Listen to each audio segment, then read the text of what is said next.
I mean, I've had meals before that have been so hot you can't even taste it, and it just ruins it then. I remember growing up, my uncle had vindaloo, and he literally gave us not even a teaspoon, just the tip of a teaspoon of it, and it was painful. It was so painful, and you couldn't taste any of it. It was horrible. Once you start hurting, it's no fun. Yeah, exactly. Yeah, that's just. I think, like I said, I think people just do it to be like, I don't know, just to be like, oh, I can handle this, that's spicy and whatever, and it's like, so what? The exact translation would be sear radish. Yeah, sear radish. Sear radish. Sear radish. I don't like horseradish though. Not that it's too spicy, I just don't like it.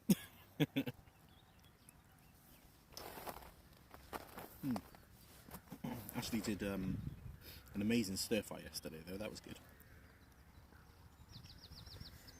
Like completely from scratch. She bought like 3 different types of soy sauces and oyster sauce and all this sort of stuff.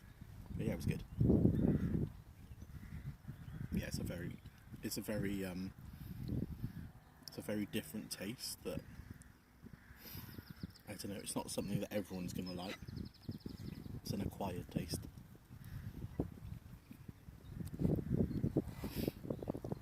So what you guys got planned for the rest of the week?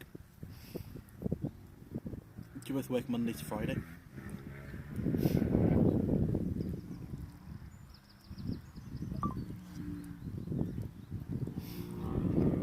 Beer is an acquired taste. Yeah, do you know what? Growing up, like my dad would have it, like, oh, can I try it? And he'd be like, yeah, fine. And I would swear that I would never drink beer and I would never drink cider because it's just such a horrible taste. And now look at me. You got a job? You got a job recently? Congratulations, Monty. That's awesome, buddy. Well, what did you get, if you don't mind telling me?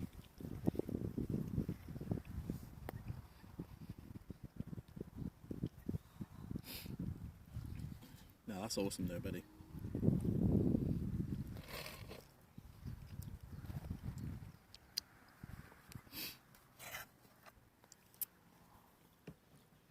Waiter in a restaurant, awesome, buddy. That's awesome. I worked in a pub that served food, and I think that like that front line sort of waiting on people is such a rewarding job. And also, if you want to go into something else following that, like you've got such a good basis for any job that you ever come across, because essentially, if you do that, you can deal with. You can deal with anyone. If you can deal with people in a restaurant who are being rude and really demanding and that sort of thing, you can deal with them in any environment. So yeah, nice one, buddy. That's awesome. Pub meals are the best. Although they were better when I was a carnivore. Because, especially in the UK, pub meals are like just meat, basically. It's meat with this and meat with that, and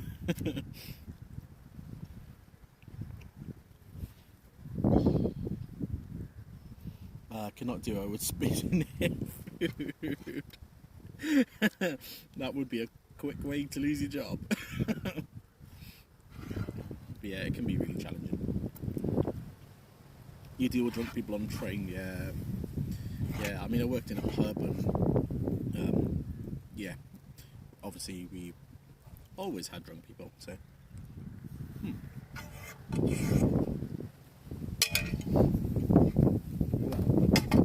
That tortellini was amazing.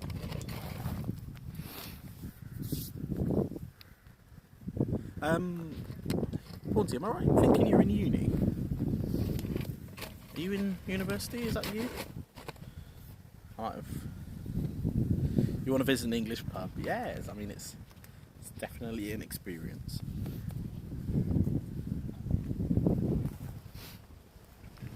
I worked in in a pub in Cardiff, but it was in the outskirts of Cardiff, so it wasn't a proper city pub.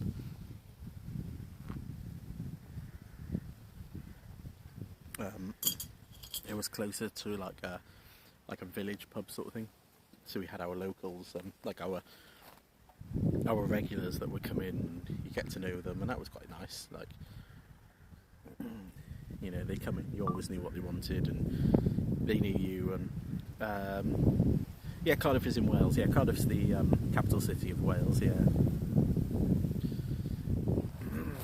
yeah, I really enjoyed that. Pub work was great.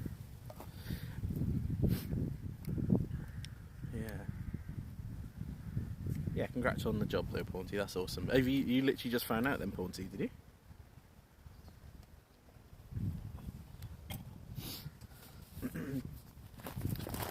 I think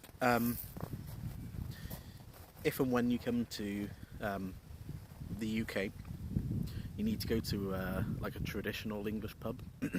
So obviously there's pubs everywhere in Britain, but if you go to like a proper traditional pub, like you know, one from the Victorian era sort of thing, you know, all these wood beams everywhere and proper character, proper atmosphere in there. Yeah, it's a completely different experience. That I went to there's one in the Brecon Beacons in Wales called the Skirrid Inn, and it's quite famous because they used to hang people in there, and they've still got the noose, like one of the nooses that they used to use, and you can stay there overnight. Like they do like ghost tours and that sort of thing. Is yeah, it's really, really cool. Magpie. It's called the Skirrid Inn. Skirrid, I think. Skirrid. I think it's a double R in it, but yeah. Think about most taverns with more cigarette smoke. Are you still allowed to smoke in pubs? Oh, okay. Yeah, so there's no smoking in pubs in Britain at all. Oh, he's gone. There was a little magpie just along with me then, but he's gone. In some, okay, yeah, they've completely banned smoking indoors anyway. So there's no even like enclosed smoking areas or anything like that. There's like you can go to the beer garden and do it, but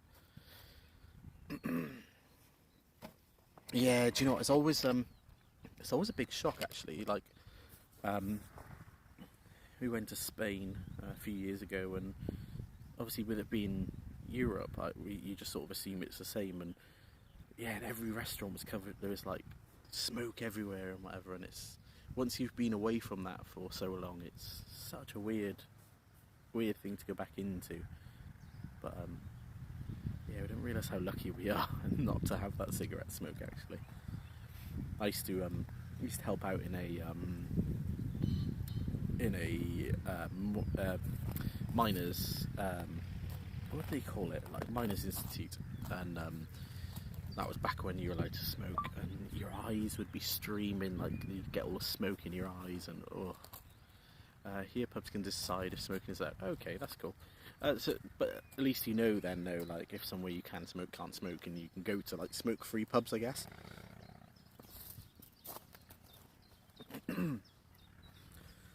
They're actually I can't remember if it was New Zealand or something like that. They were talking about making smoking illegal. So if you were born after a certain time, you were allowed to smoke and carry on smoking. But anyone born after that time, you can't smoke. Like you can't, like it's made illegal from there on, sort of thing. It's so, yeah, it's a very forward step. Pre-2000 movie with smoking in offices, yeah, I know, it was such a norm. I mean, working in the hospital, and some of the nurses, when they're like reminiscing, like, oh, how it used to be and that sort of thing, and they'd say like, oh, he had a doctor go on his doctor's round and he'd be smoking like whilst he was seeing, oh, that was a big fish. Like he'd say like the doctor would be smoking whilst they were seeing patients, and or there'd be like a smoking lounge for the patients, and it's just crazy. It's like a different world, isn't it? Can't even imagine it. And then they said when you weren't allowed to smoke in the hospital, and then the staff used to hang out a window smoking, and it's so crazy. It's like a different world. It's not something I can really imagine anymore. I'm just going to grab a bucket a minute.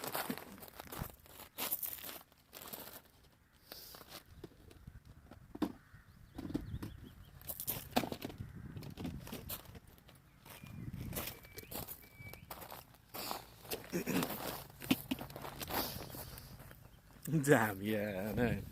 It's crazy.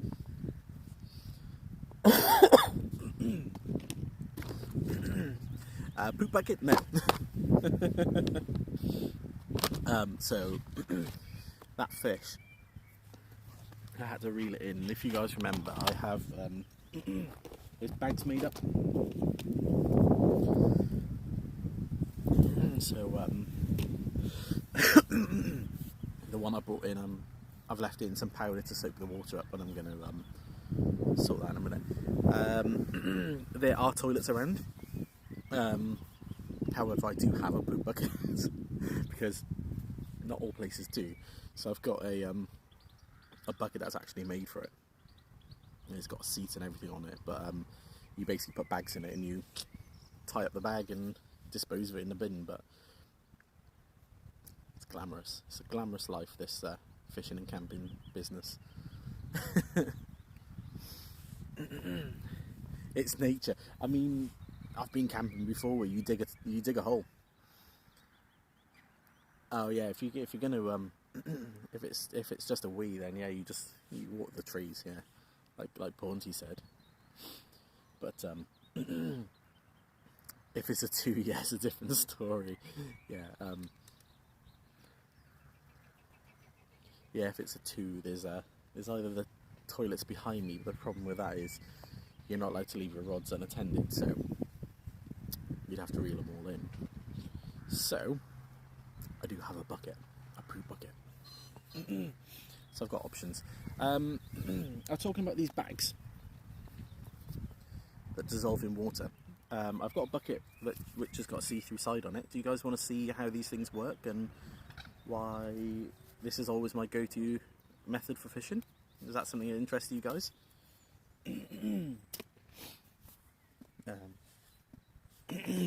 But basically, when I reel in, I need to make a new bag. So I reel in, and I can reuse this. It's my bait, just covered in powder. It's my bait, and my hook, and my lead, and all of that goes in one of these little bags. You would be interested? I shall show you. Do they just explode on impact? No. So I'll show you.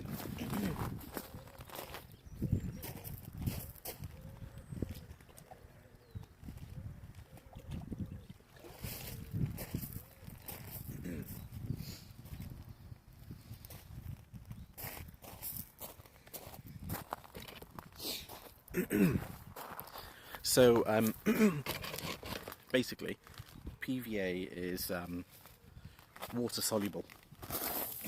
So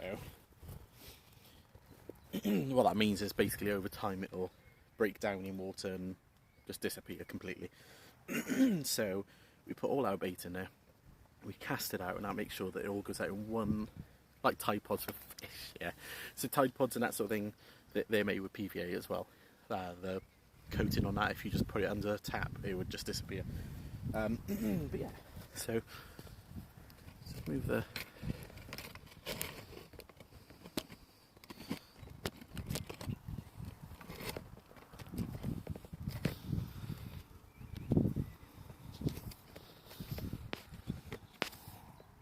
you know you're not supposed to eat Tide Pods though, right?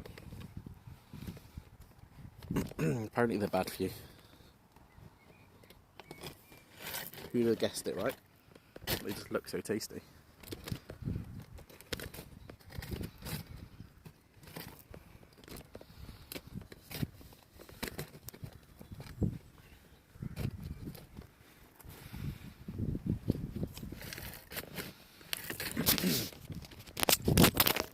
Ooh, nearly dropped you in the bucket. decent charge. I'm just going to turn you guys around. So this is my bucket that I can use to actually see how things would look underwater.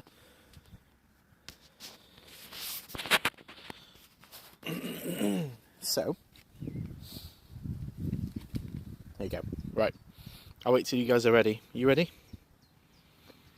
Give me the go ahead and I'll go for it.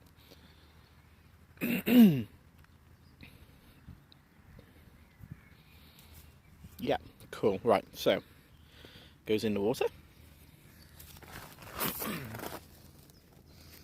You can see it starting to bubble. And that bag will, after a little while, it'll explode. So obviously we don't want it to explode straight away because we want it to present really nicely on the water, underwater, sorry. So you can see it's actually opened up sideways there, see? It's all spreading.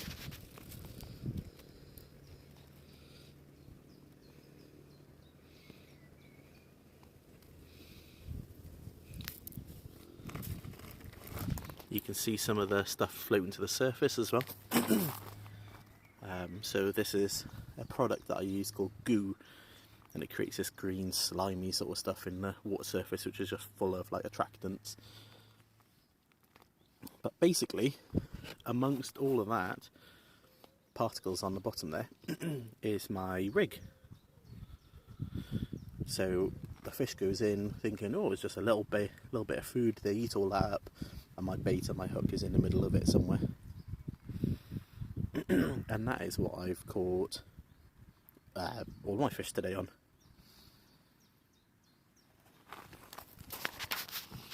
But you can see why that's so enticing for fish. It's just one small little bed of food. I mean, look at that, that's so tasty.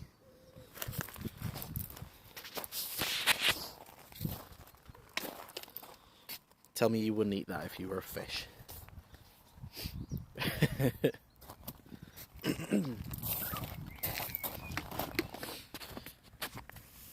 Dunk my head in it. I swear you and Groovy are just set out to like punish me. I'll tell you what I'll do though.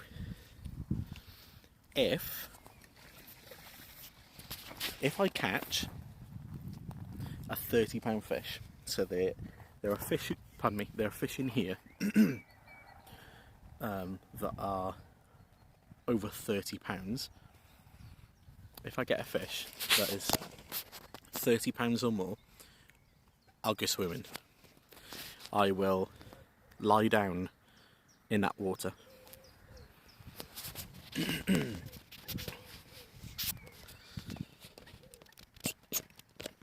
Prawn teat? You'd never eat that? You'd straight eat other fish. I mean, yeah, fair.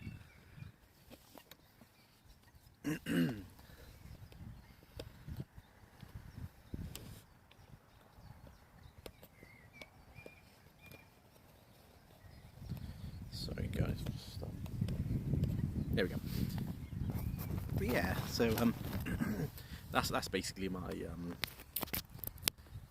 that's my favourite method for fishing, just because you present like a really nice, neat little bed of food. Your bait's in the middle of it. If there's little bits of weed on the bottom, if there's a bit of a messy bottom, it's presented on top of that really nicely. Yeah, I've got spare clothes on me. Yeah, so I always bring. So I'm here for 2 days, so I always bring 2 days worth of clothes and a spare just in case. And then I've got some dry shampoo, just so I can wash my hair when it gets a bit like, you know. And I've got some waterless shower by a company called Muck Off, and it foams up and you just like have a student shower with it. And then I've got like roll-on deodorants and stuff like that. Just because I don't know, you feel a lot better if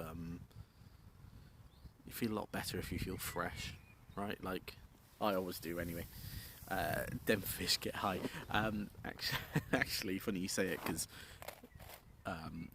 there's a big group of fishermen who always smoke when they're like smoke weed when they're out fishing. I've got a few mates who smoke weed every single time they go fishing. So yeah, fish like to get drunk though. There's quite a lot of fishermen who will put a lager in when they're making like a ground bait. So this sort of stuff, like basically this has got loads of different pellets and seeds and powders in it. But when people make that up, quite often people will put a can of lager in it because the fish really like it. So they might not get stoned, but they like a beer. I just wiggle my tail and that will attract the fish.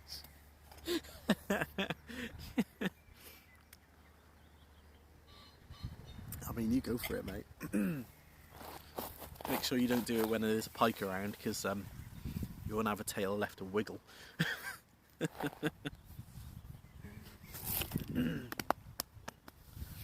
Yeah, that's that. Now I just I need to make up the rest of my rigs now, so that's what was inside the bag basically.